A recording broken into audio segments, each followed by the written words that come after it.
Das ist die K1600 mit Topcase und Sidecase.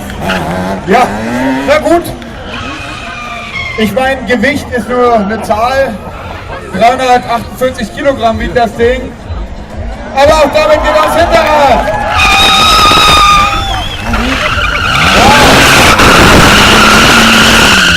Da sieht man Chris Pfeiffer, der improvisiert gerne.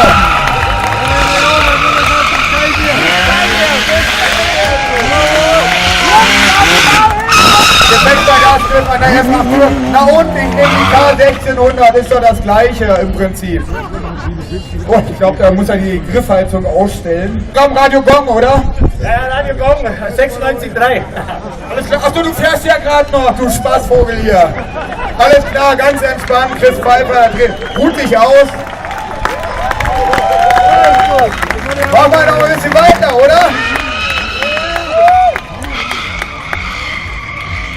Okay, also ab sofort kann man auch mit der K1600 vor der Eis wieder auftauchen, ohne als Tourenfahrer gesehen zu werden.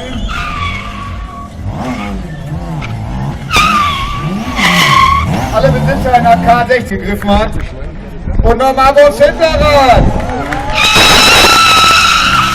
Ja, der hat doch da bestimmt die Steine ins Topcase geladen, oder? Ja.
Und da stellt er sie auf den Hinterrad. Ich glaube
Heute habt ihr wieder richtig Spaß, gell? Also, heute nächstes wieder richtig krachen und Quiz. Für euch, für David, für die Motorradtage!